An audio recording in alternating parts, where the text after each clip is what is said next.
మహోపకారం చేసిన మహనీయులు పరాయి పాలనలో ఉన్నారని, వాటికి ఎన్నో ఆధారాలు కూడా ఉన్నాయని సుప్రీంకోర్టు విశ్రాంత న్యాయమూర్తి జాస్తి చలమేశ్వర్ అన్నారు. విశాఖలోని ఆంధ్ర విశ్వవిద్యాలయం హిందీ విభాగంలో జరిగిన కార్యక్రమంలో ఆచార్య ప్రయాగ రామకృష్ణ రచించిన top heads and tail quotes అనే పుస్తకాన్ని జస్టిస్ చలమేశ్వర్ ఆవిష్కరించారు. ఈ సందర్భంగా ఆయన మాట్లాడుతూ సమాజంలో మేధోపరమైన కుతూహలం క్రమంగా తగ్గుతోందన్నారు. ఆంగ్లేయులు వ్యాపారం కోసం వచ్చినా వారికి రాజకీయ పెత్తనం లభించడానికి, వారు మన వ్యవస్థలోకి చొరబడ్డానికి కారణం మనమేనన్నారు. 2000 ఏళ్ల క్రితం మన దేశానికి వచ్చిన విదేశీ చరిత్రకారులు గొప్పగా వర్ణించిన రీతిలో ఇప్పుడు పరిస్థితులు లేవని ఆయన వ్యాఖ్యానించారు.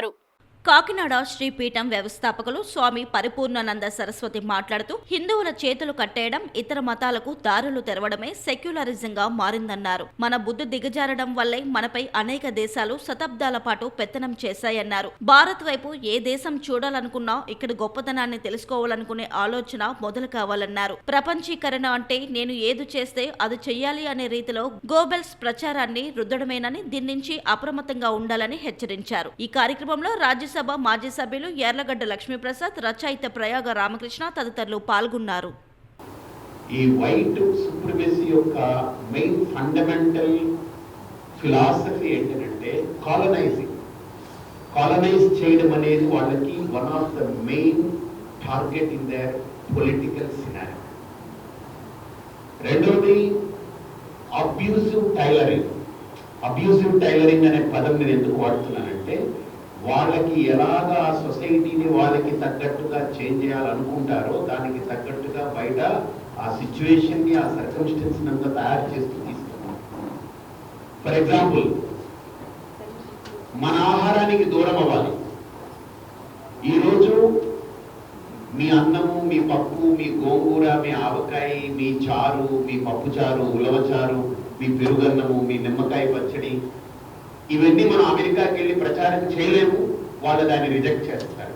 కానీ వాళ్ళ పిజ్జా, వాళ్ళ మన బర్గర్లు, వాళ్ళ తాలూకా మెక్డొనాల్డ్స్, వాళ్ళ తాలూకా దాన్ని ఏమంటారు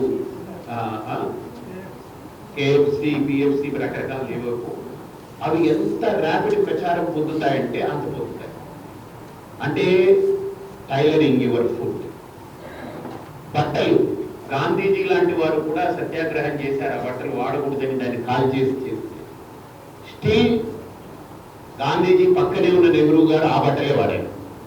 గాంధీజీ గారు ఇండియాలో అందరి బట్టలు తీసి కాల్ చేయండి, బట్టలు వాడకూడుతున్నారు. కానీ గాంధీజీ పక్కనే ఉన్న నెహ్రూ గారు మాత్రం ఆ బట్టలే దొరుకుతున్నారు. అంటే మోస్ట్ అన్ఫార్చునేట్ థింగ్ ఏంటంటే, మన బట్టల మీద వాళ్ళు టైలరింగ్ చేశారు, మన ఫుడ్ మీద టైలరింగ్ చేశారు. మన ఇల్లు, నిన్న ఎవరో చాలా గమ్మత్తుగా మాట్లాడుతూ వచ్చారు, చాలా అద్భుతమైన మాట. ఒకప్పుడు మనకు డిటాచ్డ్ టాయిలెట్స్, అటాచ్డ్ ఫ్యామిలీస్ ఉండేది. ఇప్పుడు attached toilets, detached families. So ఇలాంటి ఒక వ్యవస్థ, అంటే మన ఇంటిని వాళ్ళు డిజైన్ చేశారు, మన ఫుడ్ని డిక్టేట్ చేశారు. మన బట్ట ఇలా వేసుకుంటే నువ్వు కల్చర్ ఉంది, మనం పంచె కట్టుకుని ఇలా ఉంటే నీకు కల్చర్ లేదు, నువ్వు పాతకాలం వాడివి, స్టోన్ ఏజ్డ్ పర్సన్. అలాగనే మన మాట, మన భాష వాడితే నీకు కల్చర్ లేదు, నువ్వు ఇంగ్లీష్ మాట్లాడాలని ఇంగ్లీష్ మీద, అంటే మన భాష మీద టైలరింగ్ చేశారు, డిక్టేట్ చేశారు. ఇలా ఒకటి కాదు, అట్లాస్ట్ ఇంకా వాళ్ళ ఇంటెన్షన్ కూడా మన దేవుడిని కూడా డిక్టేట్ చేశారు. ఈ దేవుడు దేవుడు కాదు, ఈ దేవుడే దేవుడే అని చెప్పారు.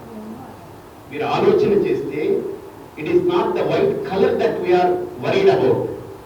It is the concept, the very buried concept behind the whiteness. How they are trying to manipulate, abuse things. అమెరికాలో నేను చాలా తిరుగుతున్నప్పుడు నేను విన్న కథలు, కుప్పల తెప్పల కథలు ఏంటంటే, ఒకప్పుడు బ్లాక్స్ అంటే దే ఆర్ స్లేవ్స్. ఇప్పుడంటే అమెరికా, ఇందాక లక్ష్మీప్రసాద్ గారు చెప్పినట్టు వారికి చాలా అనుభవాలు ఉన్నాయి, అన్ని ప్రపంచాలు తిరుగుతూ ఉంటారు. ఆయన చిన్న వ్యక్తి గారు, చలమేశ్వర్ గారు, ఆయన మీకు తెలుసు, సర్వోన్నత న్యాయస్థానంలో ఆయన చాలా ఒక ఉన్నతమైన పదవిలో ఉన్నారు. డాక్టర్ గారు అయితే మీకు చెప్పక్కర్లేదు. వాళ్ళ అబ్బాయి ఇప్పుడు సన్యాసి రామ్ గారు, చాలా మంది సన్యాసి రావు అంటున్నారు, రావునే అంటారు కానీ రామ్ నెక్స్ట్. సో రాముడే సన్యాసి అనుకోండి.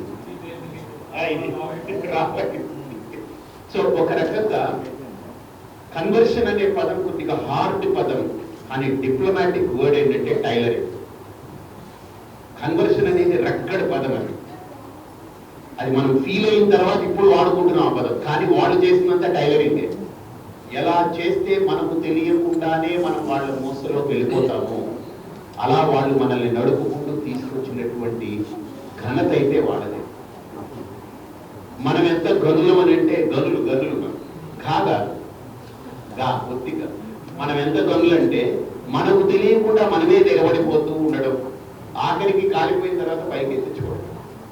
నిజంగా ఇప్పటికీ మన భాష మన సంస్కృతి ఇలా నిలబడిందని అంటే ఇవాళ హిందీ భాష ఇలాంటి సంఘాలు, తెలుగు భాషా సంఘాలు, అలాగనే మన మాతృభాషల్ని మనకు ప్రోత్సహిస్తూ చేసేటువంటి ఉద్యమాలు ఇప్పటికీ ఈరోజు మోడర్న్ ఏజ్లో ఇంత దాంట్లో కూడా మనం ఈరోజు నిలుపుకోగలిగేటువంటి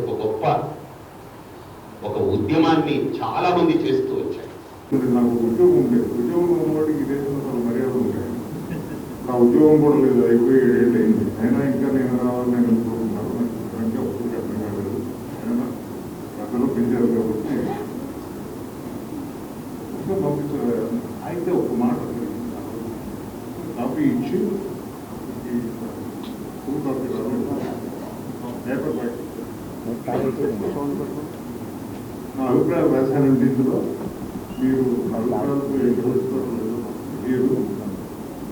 మీరు ఏకీభవించకపోతే చెప్పవచ్చు, తప్పేం లేదు. నేను పుస్తకం తీసుకుని చదివాను. నాకు ఒక చెడపే ఉందండి వృత్తిరీత్యా. నా స్టూడెంట్ నేను చాలా క్రానిక్ డిసెంటర్ అని చెప్పి కితాబ్ ఉంది. నలుగురితో ఎప్పుడు నడవడి జవనించిన అభిప్రాయాలు వేరే సోమవారం అంటే దృష్టిలో చాలా విచిత్రాలు జరుగుతాయి. నేను విచిత్రం